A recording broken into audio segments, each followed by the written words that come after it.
Welcome back to Vidmark. I have a very special guest today. We have Greg Rochford from Rochford Creative, which is a collective of professional graphic designers, copywriters, and marketers. They help organizations and professionals look their best in front of prospects and clients. They help businesses tell their story with an integrated marketing approach using graphic design, copywriting, and digital marketing.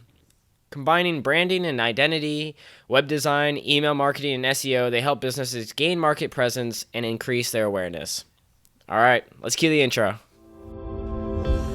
Welcome to Vidmark, a podcast to give you the video marketing knowledge to always hit the mark.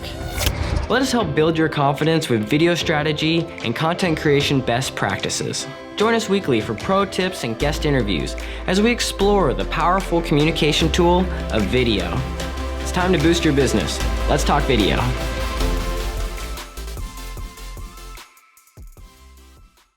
All right, welcome back to Vidmark, everyone. I'm very excited to be joined by Greg Rochford from Rochford Creative. Greg, thanks for coming on to the show. Hey, thanks for having me, Brian. I really appreciate it. Definitely. Yeah, glad to have you. This is probably the earliest recording I've done, 9 a.m. But we do it for the fans. We do it for the audience. So That's great. Maybe you can tell people a little bit about Rochford Creative, or maybe a little bit about yourself and like how Rochford Creative came about. Sure, absolutely. Yeah. So Rochford Creative is a small creative services firm that I own and operate. We've been in business for almost 6 years now. And I provide graphic design, website design and development, branding and identity, copywriting, and effectively a full suite of creative services for primarily smaller businesses and nonprofits. I do have a couple of medium and larger size businesses that I work for, but my business model is mostly geared toward small businesses, solopreneurs, so a lot of like independent consultants on my roster and things like that. And I've also done a good bit of work in the nonprofit sector, which I really enjoy. And I started the firm again about 6 years ago after working for after about 15 years in the profession. I worked for two different organizations. I started at an insurance brokerage, and I ran the graphics department and sort of supported a group of about 100 people doing all kinds of creative service work, whether that was client proposals or deliverables or helping market the firm, things like that. So basically, I had almost about 100 internal clients, and they would come in and drop off their requests, and leading the graphics department, usually with one other person, we would kind of handle those requests and take care of that. Coming in at the last minute, like, hey, can you turn this around by the end of the week or something like that? It's not, in some regards, sure, yeah. There were a lot of things that the people who worked for the brokerage knew we had the service, and so they were encouraged to utilize it. And so, yeah, I mean, they'd literally come in and drop stuff off in a literal inbox and say, here's what I need, or email or whatever it might be. But yeah, and then we would literally split up the work and between me and my partner, and take care of it, work on it together, whatever it might be. So so a lot of planning and organizing in that job, and just fulfilling all of those requests. So I did that job for a couple of years, and then I went to a small consulting firm. We were a national firm, but it was here in Portland, Oregon. We were based here in Portland.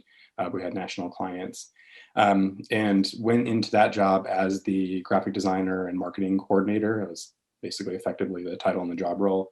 And then what I did there was anything that left the office, whether it was going to a client or whether we were advertising or marketing or anything like that, went through my office to make sure that it had the brand standards applied to it and that the look and feel was very consistent. So in that role, I was taking the work that the consultants were doing, and again, whether those were reports or presentations or proposals or any kind of deliverable that they were doing, would come through my department. So they would bring it to me with an idea about what they wanted to present or what they were trying to accomplish with the client, and then I would help them design that visually, and sometimes help with the systems to actually get that information in the first place and things like that. So worked in that role for quite a while. And the business model there was based on a blowfish model. If you're familiar with the blowfish or the puffer fish, it makes itself look bigger so it can deter prey. That was kind of the business model. We made the organization look like we were a much larger firm than we were to be able to attract more higher profile clients. And that was the business model that was in place when I got there. And my role was to make sure that we were fulfilling that practice. And so I worked directly with the owner and with the consultants, and really enjoyed my time working there, and spent a good chunk of time there. Got a great education about running and working for a small business, and the different challenges and opportunities that one has in a small business, owning or operating it or working in it. So really enjoyed my time there, learned a lot, got a great education, had a great relationship with the owner, who was a personal and professional mentor for me, and we still have a relationship now. But eventually he retired, and the firm effectively closed, basically. And at that point in time, I had the opportunity to basically decide what I wanted to do, whether that be find another job or go off on my own and try it on my own, which is what I ultimately decided to do. Wow, that's pretty awesome. But yeah, you had the 15 years of experience, able to Mhm. translate that over to what you're doing now. Mhm. And yeah, it's pretty exciting. And one of the big things I noticed from checking out, and I definitely recommend to anyone who's listening to this podcast, pause the podcast and go check out rochfordcreative.com. And on there, I really, noticed that it's like the problem that you guys are solving for people is providing these high quality design services for small to mid-sized businesses and nonprofits. So Mhm. very cool, because it's hard to get access to those things, or a lot of people try to do it themselves, or they, I don't know, try to, they maybe know one creative person and they reach out to them, but maybe it's not a good fit, or they, Mhm. they're not getting the final product that they want. So that's Yeah, awesome that you guys are doing that. thank you. Absolutely. Well, I feel like we fill a niche for people who are just like that. They might not have the giant budgets of the big companies to invest in their creative services, but they still need things.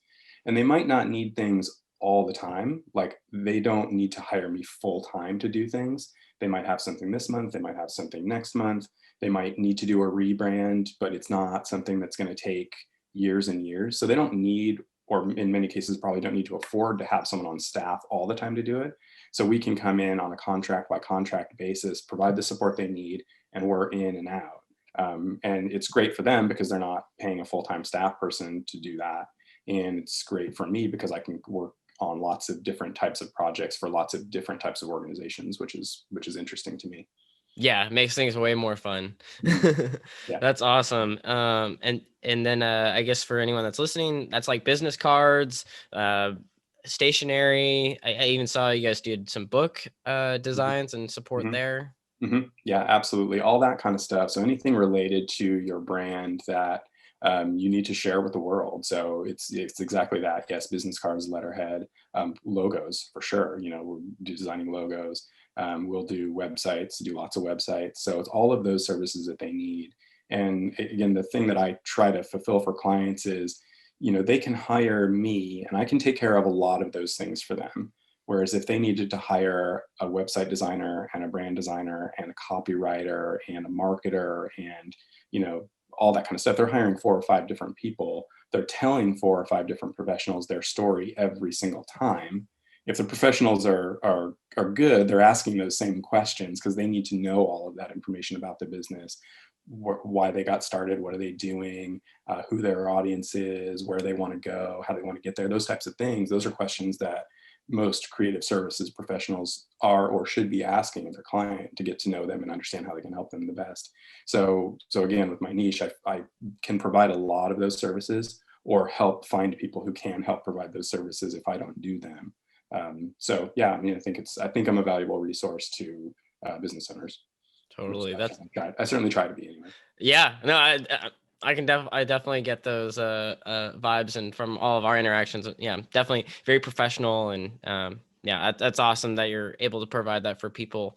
One of the things I really we were talking about before the podcast was maybe you could talk about the creative process going from like digital, seeing something on a screen, to print, because I'm sure that's Mhm. a really big step for your clients to even be able to like grasp or understand, Mhm. like, okay, this is gonna like the colors are gonna pop differently on the business card when we actually print it, Mhm. um or there's just something kind of from a design perspective really exciting and interesting from physically having the product, Mhm. at least Mhm. from my experience. Yeah, for sure. And it's interesting. It's different these days too, because so much work is done online, especially mid per pandemic. Obviously, it's different now. I used to do a lot of printouts, and I would print things out, color samples, and things like that, and physically take them to the client. And we would look at them together in the same light in the same room, that kind of thing. But it's much harder now that we're not really getting face to face with many people. So a lot of it's done online. And when you're thinking about color, it can be tough because their monitor settings are going to be different than your monitor settings. The light in their office is going to be different than the light in your office, so it can get kind of challenging. So that's why we have things like CMYK and RGB values and Pantone colors and all that kind of stuff, so we can have some consistency across those things like that. But yeah, as far as the creative process, I mean, I can talk about from like a branding standpoint how I get from 0 to 100, I guess, or whatever metaphor you'd like to use. But if someone hires me to do a brand, it's more than just a logo. Typically, I don't just sit down and try to figure out what a logo should look like. I really dig deep into why they're in business in the first place. So I have a process I call the identity development workshop, and so it's a brainstorming session, a working session between me and the client where I ask a bunch of structured questions, and then I take down all their responses, dig deeper where I need to, and then process all that information. So some of that information we ask for is as I mentioned, the past, present, and future state of their business, where they come from, where they want to go. We dig very deep into the audience, who their audience is, what's important to them, what attributes do they have that we need to know about, so we can communicate effectively with them. We talk a lot about how would you like your brand to be thought of and perceived and felt, and then we talk. I dig into what kind of styles are you interested? What kind of interested in? What kind of things do you like? What are some businesses that you admire? And I'm just trying to get a good sense of who the client is and what they're trying to do, and again, specifically who their audience is. So at that point, what I do is I take all that information, I do a bunch of research into their industry or into their audience or all of those things, and I put together what I call a brand brief. Some people call it a creative brief. Everybody does it a little bit differently, but it's similar in many regards. And the way I do it is I write and come up with a core purpose and a vision for the organization, if that's something that they need help writing, and I write a value proposition, which is something that generally can be tough for the client to think of. They know they do something and they know who they do it for, but they may not necessarily be well versed in putting those things into words. So I will write a value proposition for them and a positioning statement. We'll identify their audience and their audience attributes, and we'll come up with brand attributes. And it's all centralized around what I call the big idea, which is how do we talk about your business in as few words as possible? Or how do we talk about the benefits that you provide in as few words as possible? And at that point, I share that with the client with the expectation that it's going to go through a few revisions. It's never really perfect in the first draft. So we'll modify that as necessary, and then we get to a point where we agree on that, and then that's where the creative part of it for me starts. Because to that point, I don't put pen to paper, I don't sketch out things, I don't really research much about visual design yet at that point. But then I can do all that stuff once I've done all this background work to gather all the information that I need. So then I start, drafting ideas and logos and colors and fonts and putting all of those things together. And then when I've got something to show the client, I share that with them as a sort of first stages of what your logo may look like. And usually I present a couple, and usually I present a color story and font pairings that I think will work for them and things like that. And then we go through and make the adjustments that are necessary there, and at the end of the day we agree on what their mark or their symbol or their logo is going to be, and then we work on putting all those pieces together. Wow. And then all of that for me at the end of the day gets delivered in a style guide. So I put all of that work that I've done, all the work from the brand brief, and the logo, the color story, the fonts, how to use them, where to use your colors and how to use them, the different versions of your logo that might be, here's a vertical version or a horizontal workup, or, color versus reversed out and things like that. And I put all of that together in a style guide. And at the end of the project, I hand that to them.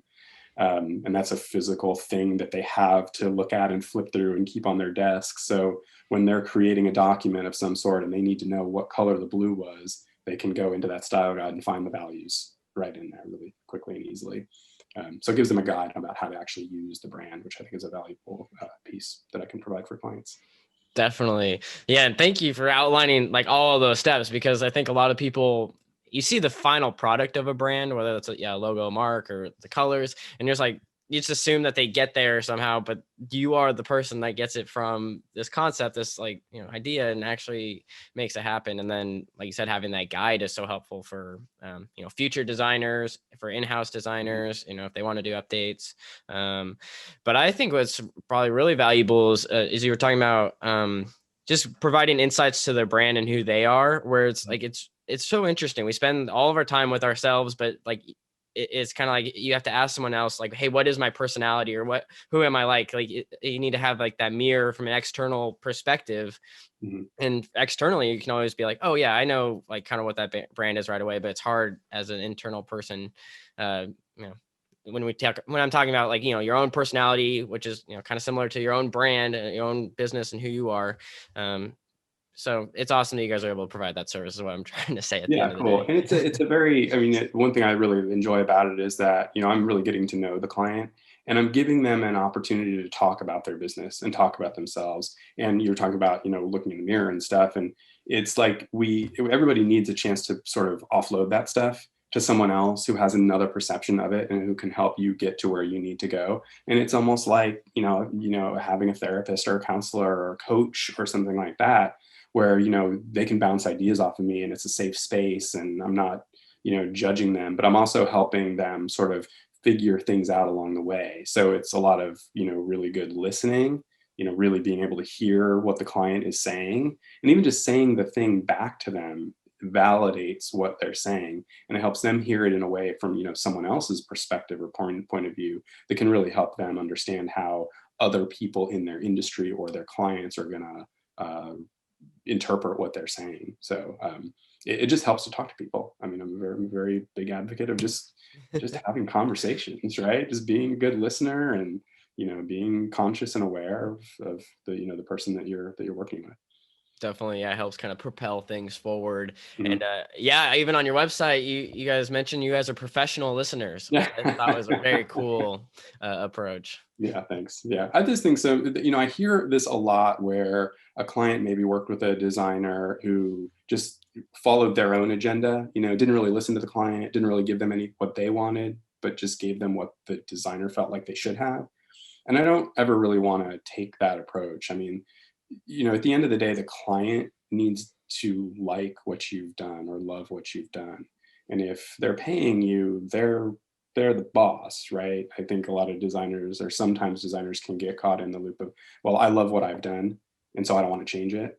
So I think one thing you learn in design school is don't fall in love with the work that you've done, because whether you're doing it for someone else or whether you're collaborating with people, it's going to change. And I mean, I fall into that too. I really like this thing that I've done, but I also know in the back of my mind, they might change that at some point in time. So I'm not going to get too attached to it. Because yeah, at the end of the day, it's got to resonate with them. They've got to like it. They've got to believe in it. And so my job is to make sure that I deliver something that they believe in. Totally. Yeah, that's always tough to part with the initial concept. That's how I always get it to. The version 1 is what I think is really good. Like it's ready to go to market. This is how I would say. But then, like you said, at the end of the day, they're the boss. So it's like, okay, if we need to shift things, that version 1 will still stay in my collection. And all the versions after this are now yours. And I'm not as, I'm like, I just want them to be happy at the end of the day. So if it needs to change and that they're happy with making it look what I guess I might perceive as less integral, Mm-hmm. bad. I guess you Yeah. can say that, right? Sure. They want to put some gaudy colors on there, or change the font, or Mm-hmm. whatever. But yeah, you only you take it as far as you can, and yeah, Yeah. I can't get Yeah. too tied to it. Yeah. I mean, we're guiding them in a direction that we think they should go. But at the end of the day, if there's a color that they like that you can't stand, but it works for them, well, then I think you just have to do it, Yeah. Oh man, it's all part of it. Well, I'm kind of curious, Greg. So you've talked about kind of where you're at today. It'd be fun to maybe talk about like the early stages, like what got you into design. I know we meant like when previously when we chatted, you have like music background. Like, what was your entry point into doing the creative, like being part of the creative industry? Sure. So I studied English in college, English and philosophy. I wrote creatively. I was in a creative writing program. Didn't really know what I wanted to do professionally when I got out of college. You know, probably should have had a better idea, or maybe wish I would have had a better idea, but I didn't. And so started professionally, and always had an interest in art and design and things like that. So it wasn't that those concepts weren't foreign to me by any means.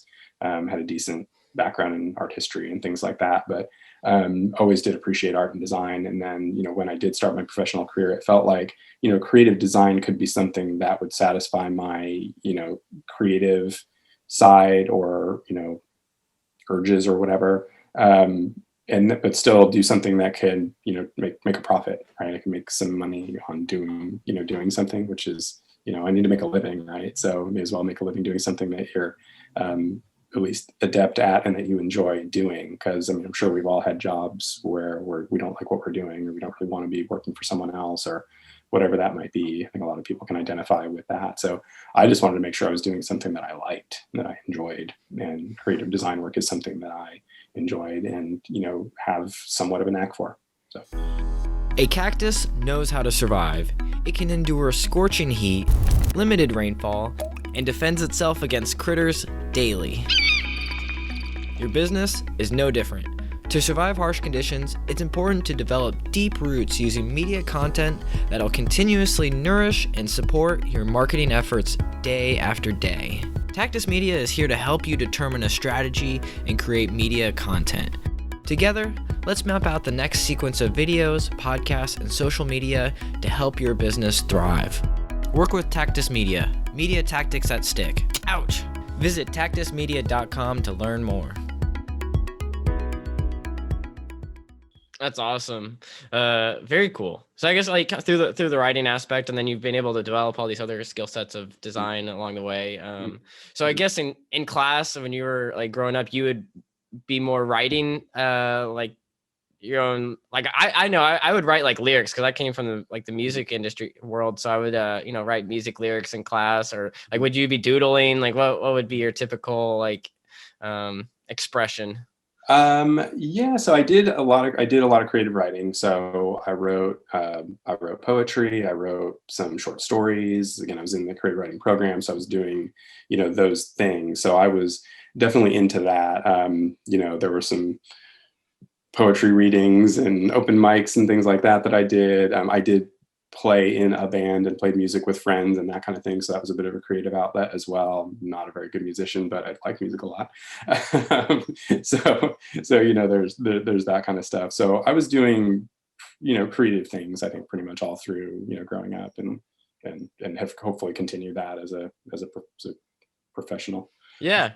No, I think that, yeah, following your passions, doing the things that you love, and yeah, being able to make some money doing it too is always really nice. I'm always just curious because for me, it's like all of the creative endeavors that I've like pursued that might have seemed like, oh, like it was just like a fun or whatever, I've been able to use in my day-to-day life today. So it's like kind of all these little skills I've learned along the way all Mhm. culminate into what I'm doing. So I'm Yeah, sure absolutely. a lot of that creative writing, like when it helps writing a brand story or writing the messaging for a company, that definitely comes to play. Yeah, absolutely. I was a big reader, studied literature and again English and stuff. So I can handle myself around a paragraph. I like it. Do you write pretty much every day? No, not every day, or at least not creatively every day for sure. I don't do as much creative writing. I don't do any creative writing really anymore. It's all It's hard. It's really tough. yeah. to come Yeah, up with the idea and yeah, to keep plugging away. So sure. no, that's cool though. I'm always just curious. Well, I was looking at some of the work on your guys' website, again, for people to pause and check out rochfordcreative.com, but the polyhedron logo is really cool. That was probably a tough concept. That's the very first one on there, but do you want to talk, like maybe walk people through like what that process looked like, how many versions you guys went through? And I really like how it, has a nice pattern to it. Symmetry. For sure. Thank you. I appreciate that. I like that one as well. And I'm happy to talk about it. So that firm is they do turnaround work for primarily like Silicon Valley, like tech companies. So what that means is if there's a company who is in trouble, whether that be financially or organizationally, or even if they're doing well, but they might need to transition out or sell the company or things like that. The point is the business is going through a crisis, and this client, Polyhedron, the consultant, comes in and he's kind of like a fixer. We consider him an ER surgeon for businesses in crisis. So what he does is he comes in and very methodically and specifically can pinpoint the reasons that the organization is in trouble or is in crisis, and help them fix those things with a very hands-on approach. So they do some restructuring, they work with venture capitalists, whether that be, finding a new owner for the business or liquidating it or whatever it might be, whatever the solution is, they can go in and really pinpoint and fine tune and figure out what it is and fix those things with a very hands-on approach. So it's a new-ish business for the owner who came out of a long career in the tech industry. Very, very bright, knows what they know what they're doing, that they're great to work with. And the logo came about by, figuring out, again, how the business got started. So we went through the whole identity development process. The shape of a polyhedron was important to the business owner. He studied the theory in college and has used the theory of polyhedrons, and I won't get into it now because I won't do it justice, but there's this whole thing about colliding polyhedrons and the way they interact, and it's all sort of beyond my skill level to explain today. But the point is that sort of the focusing in and dialing in on what are the important things to change. So one idea that came to me about this was the idea of the aperture of a camera. And if you're familiar with the way that aperture works, it works in that sort of those angled polygon shapes and opening and closing. And so I focused on that idea of the aperture and the shape to create the squares that create the shape of the actual logo. Created some negative space in the middle where I was able to create a P for polyhedron, paired it with a font that was very legible, but also had some unique aspects to it. It's actually the font that is on very many interstate highway signs. So we're wayfinding here now as well. We're pinpointing into the problem itself, laser focused onto that problem.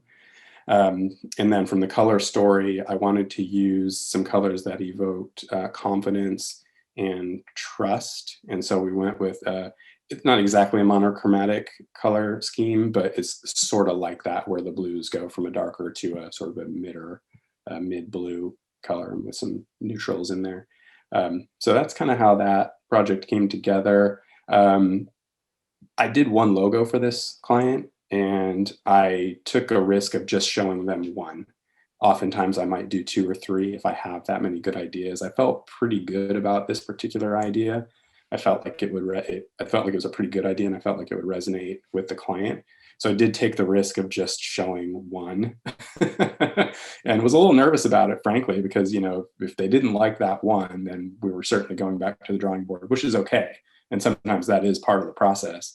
But I showed it to him, and, it was a pretty interesting call. We were doing this over Zoom, and he was in California or wherever he was, and I was here in Portland. And we had another colleague on the line as well who was sort of helping with the process. And, he's a very thoughtful guy, and he's often can be kind of quiet, and you can almost hear him thinking. And so we went through the process, and he didn't say anything, and he didn't say anything. And he didn't say anything. And so my colleague says, well, what do you think? I really like this. What do you think? And he says, I love it. It's great. It's perfect. It's, and it was just like the stress, left my body. And so it was a very cool moment. I was pretty excited about that they really liked that direction and really appreciated it, could see it, and wasn't really interested in how we got there, actually. As I, somebody else on the call said, well, are you interested in learning how we got there? And, he's like, nope, you got it, you're good. And I find that with CEOs a lot is like, they don't want any extra information. They just like, they like it, it's good, go with it. And they can move on to other things. But I explained it anyway, but it was cool. It was cool. That's awesome. Yeah, I know there are some people that want to know every little detail along the way. How did you get from point A to point B? But yeah, I feel like if he's probably already has so much else on his mind, yeah, that's one more extra thing to think about. But that's exciting. And then, yeah, it is always a gamble. And I don't know why it is the like standard to provide lots of other options for the logos.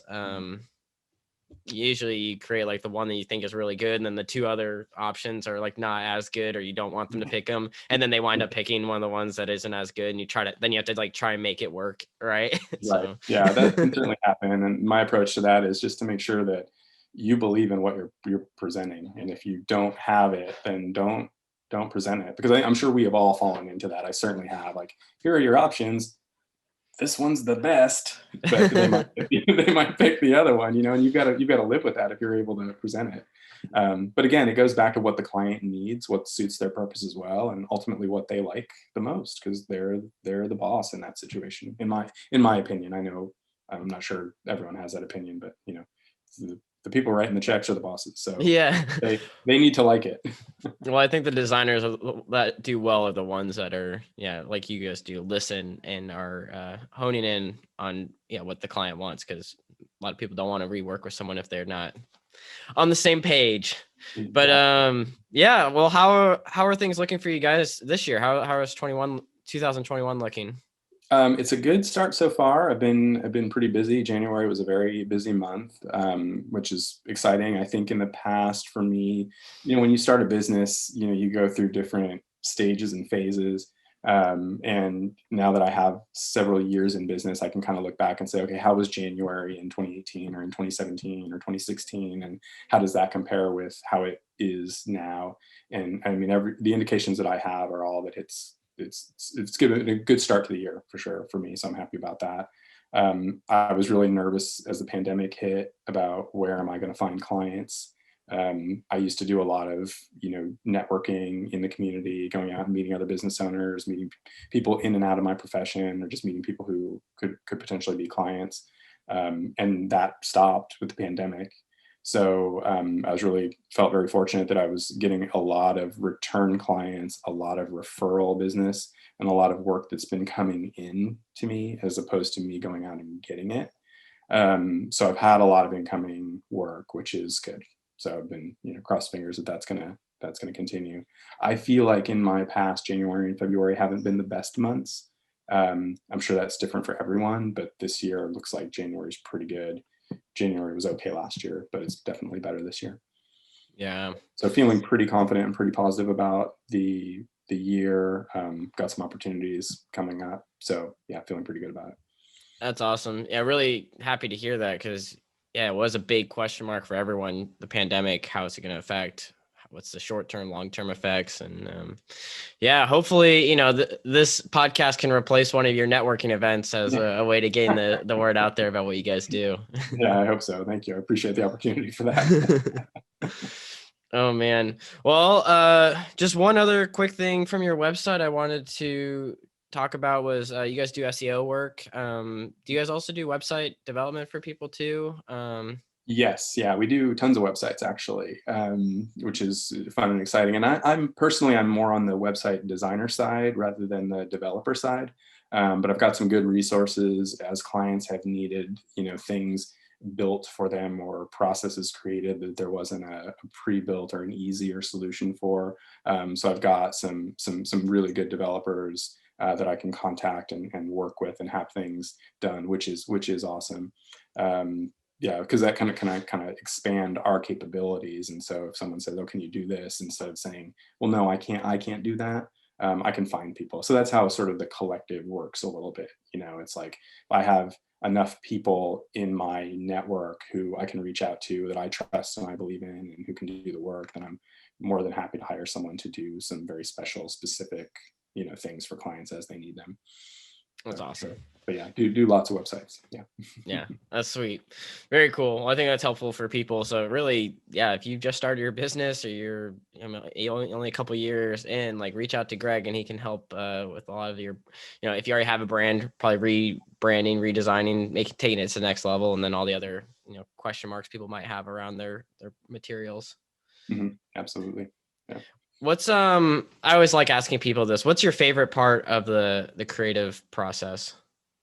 Great question. I really enjoy I enjoy the process, and I'm a big process guy. I believe if you have good processes in place that you've used that work for you, and you can follow those processes, that you have a much higher likelihood of being successful with a client. So I like the process itself. My favorite part about it is taking someone's sort of idea or thought. I mean, people come to me and say, "I've got this business. Here's what I do. How do I represent myself?" And sometimes they even have ideas, or they've even worked on a logo or something, or maybe even worked with someone else on something. But basically, bringing whatever their idea is to fruition is the favorite part for me. So I really enjoy going from zero to whatever to get them to where they need to go. So we're starting with basically nothing or the inkling of an idea, and down the road, a few months later, we have a fully fleshed out and developed brand with a mark and fonts, colors, website, all that kind of stuff. And at the end of the day, they go, "Here's where I was when we started, like at nothing, and then here's where I am now." And now they have the confidence to go out and promote their work. I used to meet a lot of people, again, in the before times, when I was meeting lots of people in person, and they would apologize for their website. "Oh, you can go to my website, but it's not very good." And we've all been there. I've been there. I totally understand that. So not being able to like have a lot of confidence in what you're promoting, you have the confidence that you can do the work, but if you can't show someone how to do that in a short period of time, can't show them that you can do it, you're nervous about your website, or you're nervous about something else, or you don't like something that you've done. I like to be able to come in and do those things for the client, and so then they can go out and really say, "I believe in what I do and I'm very confident in it." And that's going to help them get business. And then all of a sudden, you're not apologizing for your logo or your website. You're telling people thank you for the compliments that you're getting on it. And that goes a long way to instill confidence in your ability to do the work. So, getting from point A to point B, that the whole part of that process, but going from nothing to having something is fun and exciting for me. And I really enjoy that. That's awesome. Yeah, no, kind of what I'm hearing is, yeah, being able to give people confidence, which, I mean, that's probably the best gift you can give anybody. And yeah, at the end of the day, yeah, I've been in that situation where you're like, "Oh, my website's not really where I want it to be at first." And like, that doesn't really leave a good impression, like on a subconscious level, even with the customer. Cause they're like, "Oh, well, if they're not finished on their own stuff, are they gonna be able to finish the project that I have for them?" Mhm. But that's awesome. And yeah, for a lot of people, that should be the first place you can direct people is like, go check out my website if you want to learn more. And the website should be doing all the things to hook them into wanting to become a potential customer, or giving, not hook, but giving them the information and the details that they need to make an informed decision. Absolutely. Yeah. And so you never have a second chance to make a first impression, right? That's the old adage, right? And it's kind of true. You send someone to your website, and if it's not quite right or doesn't represent you well, you might not get another opportunity to talk to that person, especially if you've met them at a networking event, for example, or whatever it might be. You don't always have the opportunity to talk to them first, right? Maybe you've had an email exchange, or maybe they've just gone to your website because someone else told them about you, but you might never get that opportunity to have a conversation with someone. So I think it's important to make sure that you're representing yourself well and accurately, and doing so in a manner that encourages people to come and talk to you. Wow. That's awesome. Next question I had for you was, what is like a really good, like, do you have a good client success story? I know we talked about, um, polyhedron just a minute ago, but do you have another success story that you want to talk about, or do you feel pretty good about the? Sure. Yeah. I mean, there's, I hope that all of them are success stories in some way or another. I've done a bunch of work in the developmental disability community. A lot of my nonprofit work has been in that area. And, I've worked with a couple of local organizations that do that good work on the behalf they advocate on the behalf of people with intellectual or developmental disabilities. And that's really rewarding work for me. I've worked with one client who had, they've been around for a number of years. I don't remember how many, probably close to 20. And they had an extremely crummy website, and they really had virtually no logo, or something that somebody maybe drew up really quickly in like Microsoft Word or Paint or something weird like that. Some clip art. Yeah, and so they were at a point where they had the budget to do a project. They knew that they needed it done, so they hired me for the full suite of services. So, well, they hired me for the branding and for the website design and development. And it was a multi-month process, but they are very active in advocacy. And in Oregon, every 2 years, when the legislature meets, they take up bills related to lots of different things, including support for developmental and intellectual people with developmental and intellectual disabilities. And so it's extremely rewarding to be able to create a brand for them that they are proud to show and display in their community and in their organization. And so, I got a really nice compliment from them at the end of the project, that it really provided a lot of confidence for them, and they're really proud of it, and that it's really going to help them going forward. And I get their emails, and every month or whatever, when they send their emails out, or actually more often in the legislative season, it's fun to just see the work. I created, email templates for them, and they've got obviously the logo and the colors and the photography that we use, and they're doing a great job managing the brand. And it's just awesome to see how that has sort of grown. So that's one, but there's lots. I mean, as I mentioned, I like to think that every one of the engagements is a success story. I like to think my clients think that way too. Definitely. No, I'm sure they do. I'm sure they do. And that is really cool as a designer, getting to see your design out there in the world, like in an email newsletter. You're like, oh yeah, I remember working on that. Yeah. It's kind of fun. You get a little sense of pride, like, oh yeah, I did that. Yeah, it holds up. It still looks pretty good. Yeah. Yeah. Well, what is, I know you're kind of dreading this question going into the interview, but what's one thing businesses can do to like make a slight improvement? Or if you can't think of something for that, what is something that customers can do? Because I think the one improvement is like to come work with you guys. So like, what can customers do to better prepare themselves for working with you? Maybe is a better question. Sure. Yeah. I think, one thing I tell my clients often is that, they're in business to do whatever it is that they are in business to do, right? If you're a furniture maker, you're in business to make furniture. You're not in business necessarily to design your logo and to manage your website, or build and design your website, or try to capture leads from your website, or whatever it might be. You're in business to make beautiful furniture. So you do what you do, right? And bill for that and make your money doing that. And then hire me or someone like me to do the other stuff. Like, so don't spend your time, it might not be worth your time to try to figure out how to build a website, right? If it's not something that you have a background in. And I mean, if you're interested in it, great. But if it's taking your time away from doing what you should or want to be doing, what your passion is, then leave it to someone else, leave it to a professional who's going to do it in a quicker manner, and quite likely in a better manner, but just because they have the background and the experience in doing that thing. So that's one thing I kind of, guide my clients towards. And, even for me, it's like, and we were talking about earlier, like, you're owning a business. You're not just doing the thing that you got in business to do. You're doing lots of other things, whether it be taxes or insurance or your billing or your accounting or whatever. And it takes time away from doing what you would probably like to be doing.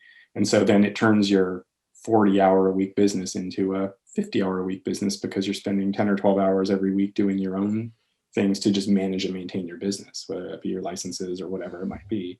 So, I try to guide my clients to leave at least the creative stuff to me or someone like me, and then they can focus on the other aspects of their business. It just takes a load off people. And I think that's, it's nice. I know it's nice when I have help doing some of the things that I don't really want to be doing to manage my business. Right.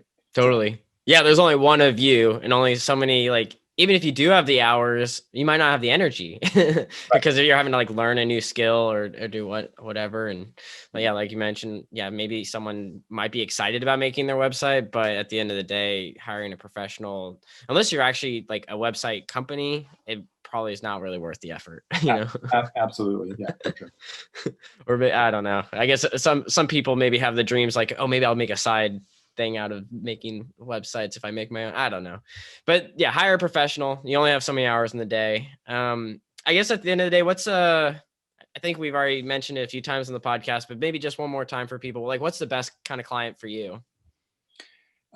Great question. So I work really well with, I just because of my background in consulting, I have a lot of consultant clients. So think people who do like leadership development or coaching, whether that be for organizations or for individual professionals. Those clients are great for me. I've got a background in the industry. I can speak their language. I can talk to them. I sort of like the idea of being a consultant to consultants. So that's kind of a cool thing.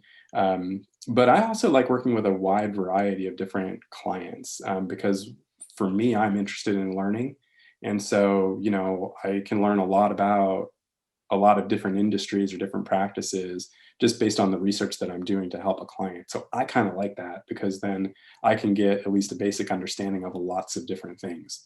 And sometimes I didn't even know I had an interest in whatever it was that they were doing, but I started researching it and it's like, oh, that's a really cool thing. And it could be something that I even, get into or get interested in. So I like learning. I like getting to know people. I like building relationships with my clients. But as far as my niche of niches is probably working with consultants. Very cool. That's awesome. Good to know for people. And yeah, is there anything that I haven't asked you that you kind of want to talk about with the business? I don't know. I mean, not really sure. Did we cover everything? No, I think this has been really eye-opening and insightful for people. You have any fun projects you're working on now? Any fun plans for the weekend? Not yet. Not at the moment. I'm not sure. These weekends seem to come up so fast, and we're limited in what we're doing or what we're able to do. So it's kind of like Groundhog's Day every day, every weekend. So we'll get out. Based on the weather, we'll get out and go run around and do some errands or chores. Or I'm a runner. I'll go running tomorrow morning like I do every Saturday. So that'll happen. So there's that kind of stuff. I often find it taking a break from whatever I'm working on and going on a walk or going on a run, I can still like think about the project, but it's not like in front of me. Mm-hmm. Do you ever do that? And like, I come up with some really, I think they're good ideas when I'm out and about on that walk and I'm really thinking about the concept, or maybe I've been like having a little bit of a challenge with like, where should I go with this? And then on that walk, the aha moment comes to me. Do you find that too sometimes?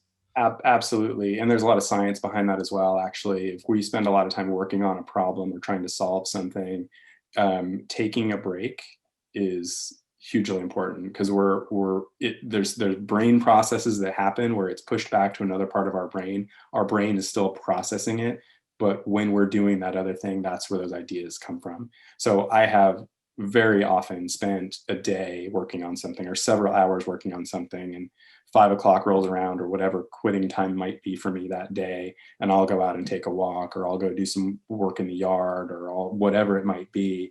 And yes, I get those ideas. Absolutely. And then it's like a race to get back to the office to write down whatever thought I had or pick up the pen and do whatever it might be to do to get that idea out of my head and actualize it. So yes, I believe in that for sure. And yeah, there's definitely science backing to that. There are a lot of organizations, innovative organizations now that force their employees to take breaks. They're forced to take breaks every certain amount of time for that very purpose. So yeah, I totally believe in that. Wow. Yeah, I think it's easy to get in a flow state, or if you're just trying to get the hours, like you're used to like keep working. But yeah, those breaks that's when the good stuff happens, especially like in the creative world. It's so interesting that, yeah, doing something completely irrelevant to that project can still impact and influence it. So yeah, good advice for people. Don't overwork it, and make sure you're taking care of yourself along the way. So This has been really awesome, Greg. I appreciate you coming onto the podcast. I think there are some awesome nuggets for people. Yeah, and best of luck with the rest of the year. And yeah, hopefully the weather is nice this weekend to be able to go out and get some runs.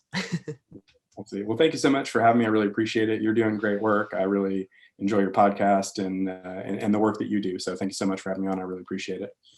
Awesome. Well, thank you, Greg. Have a good weekend. Thank you, everyone. Until next time. All right. Thanks, Brian. Thanks for tuning in to VidMark, a place for all your video marketing needs. Be sure to subscribe on your favorite platform and tune in every Thursday morning on either iTunes, Spotify, YouTube, and more. For a behind-the-scenes look and some bonus tips, you can follow us on Facebook, Instagram, and LinkedIn. Until next time, good luck with your video marketing efforts, and remember, always hit the mark.